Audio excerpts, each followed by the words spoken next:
बिस्मिल्लाहिर्रहमानिर्रहीम अल्लाहुम्मा सल्लि अला मुहम्मद व अला आलि मुहम्मद। अस्सलाम वालेकुम नाज़रीन, मैं हूँ आपका मेज़बान खालिद शमील और आप देख रहे हैं मेरा यूट्यूब चैनल। नाज़रीन, सदर आसिफ अली ज़रदारी के बाद लगता यूँ है कि गवर्नर पंजाब ने भी पंजाब की मौजूदा सियासी सूरत हाल में हार मान ली है और उन्होंने अब ये फैसला किया है कि परवेज़ इलाही को डी नोटिफाई करने का जो वफाकी हुकूमत या वफाकी वज़रा की जानिब से बार बार ऐलान किया जा रहा था वो डी नोटिफाई नहीं कर रहे। और उन्होंने स्पीकर पंजाब असम्बली को एक और ख़त लिखा है जिसमें जो स्पीकर की रूलिंग है उसको उन्होंने मुस्तरद किया और कहा कि उन्होंने जो परवेज़ इलाही साहब को 21 दिसंबर शाम 4 बजे एतमाद का वोट लेने के लिए कहा, हुक्मनामा जारी किया था, वो बिल्कुल ठीक था, वो इजलास बुला सकते थे।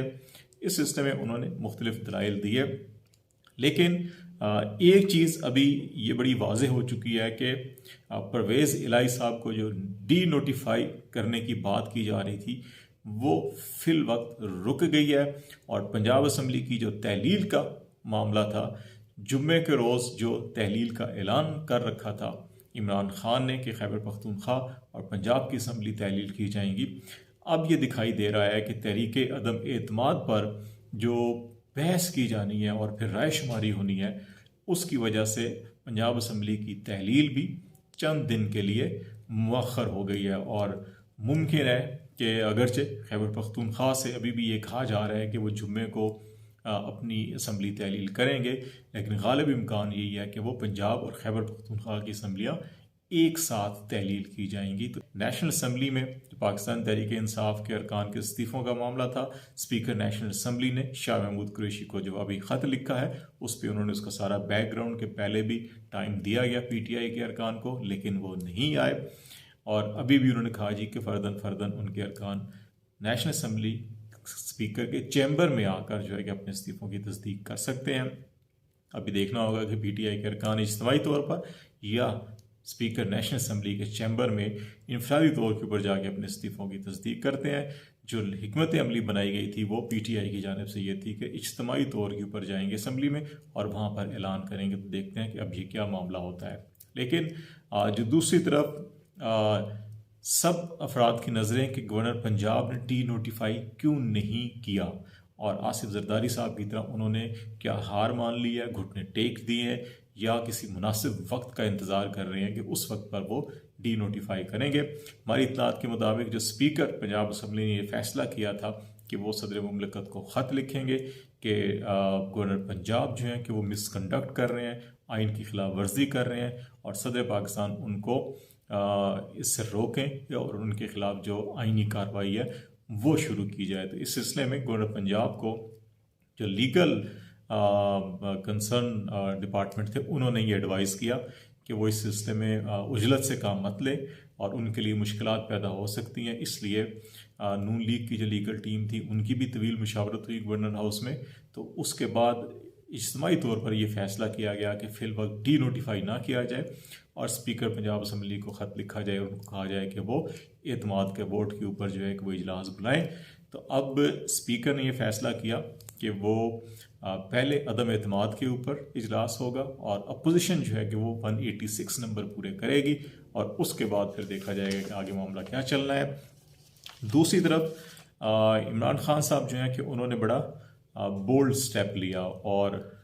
एक दिन के नोटिस के ऊपर ये कहा गया जी कि गवर्नर हाउस के बाहर जो है वो मुजाहरा किया जाएगा कि गवर्नर जो है वो गैर आइनी इकदाम की तरफ जो है कि उनकी रुझान नज़र आ रहा है। उस सिलसिले में PTI के हलकों के अंदर जो इस्तिलाह इस्तेमाल की जा रही है कि वफाकी हुकूमत या राना सनाउल्लाह साहब चीफ मिनिस्टर ऑफिस या CM हाउस को तो सील नहीं कर सके जो उन्होंने ऐलान किया था, लेकिन लाहौर के अवाम ने गवर्नर हाउस को सील कर दिया। दूसरी तरफ एक बड़ा अहम मामला जो है वो इस वक्त बहुत से लोगों का ख्याल है कि इस्टेब्लिशमेंट के अंदर बहुत से ऐसे अनासर जिनको बाजवा की बाकियात करार दिया जाता है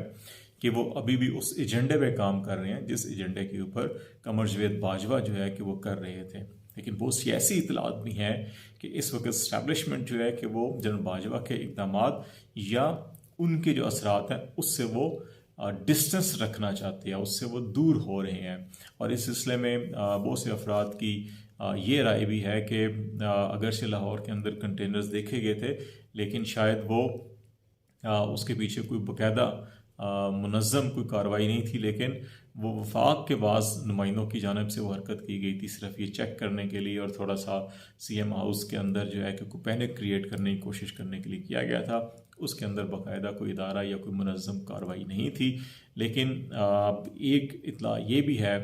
कि इस किस्म की जो ख़ास तौर के ऊपर परवेज़ इलाही साहब की जो इंटरव्यू था और जो उनकी प्रेस स्टेटमेंट भी सामने आई, जिसमें उन्होंने कहा कि इस्टेब्लिशमेंट ये चाहती है कि असम्बलियाँ तहलील ना हो, या जनरल बाजवा के वाले से जो बातचीत की गई कि उन्होंने फ़ोन किया और पैगाम दिया कि ऐसा हो या वैसा हो, तो उस सिलसिले में ऐसी इतलात भी हैं कि जनरल बाजवा को कंसर्न क्वार्टर की जानिब से बड़ा वाज़ेह पैगाम भेजा गया है कि वो सियासत से दूर रहें और ऐसी सरगर्मियों से दूर रहें जिसकी वजह से ना सिर्फ उनकी अपनी शख्सियत बल्कि इदारे का, जिस इदारे से वो वाबस्ता रहे, उसकी साख ख़राब हो या उसकी तरफ उंगलियां उठाई जाएं या उसको तनकीद का निशाना बनाया जाए। तो ऐसी सरगर्मियों से वो दूर हैं और ये बड़ा वाज़ेह पैगाम जनरल बाजवा को भेजा गया है। अब देखते हैं कि कमर जावेद बाजवा जो है कि आने वाले दिनों के अंदर क्या हिकमत अमली अपनाते हैं। और इस वक्त जो डिफेंसिव पोजीशन में गई है वफाकी हुकूमत के PDM की जमातें, उसके बारे में भी ये कहा जाता है कि शायद इस्टेब्लिशमेंट ने हाथ खींच लिया है, जिसके नतीजे में अब उनको उस तरह से जारहाना इकदाम की ज़रूरत नहीं हो रही जिस तरह से पिछले 6-8 महीनों के अंदर उन्होंने उठाए थे। तो इसकी एक बड़ा वजह ये भी बताई जा रही है। तो लेकिन आने वाले दिनों के अंदर हालात मज़ीद वाज़ेह होंगे और इसके ऊपर एक वाज़ेह तौर के ऊपर देखा जा सकेगा कि पॉलिसी इदारों की क्या है और वो किस तरफ जा रहे हैं। एक और बड़ी अहम खबर जो है वो पाकिस्तान की माशी सूरत हाल आए रोज़ बिगड़ती जा रही है और इसमें IMF ने अब पाकिस्तान की हुकूमत से मुतालबा किया है कि टैक्स जो नेट है उसको वसी किया जाए। और इसमें पाकिस्तान में इस वक्त 30 से 35 लाख जो है वो रजिस्टर्ड हैं, जो बाकायदा डायरेक्ट टैक्सेस देते हैं, इनकम टैक्स पे करते हैं, जो टैक्स फाइलर हैं। तो इसको हुकूमत ने फैसला किया है कि जो छोटे दुकानदार हैं, तकरीबन 20 लाख छोटे दुकानदारों को टैक्स नेट में शामिल किया जाएगा और उनको पाबंद किया जाएगा कि वो भी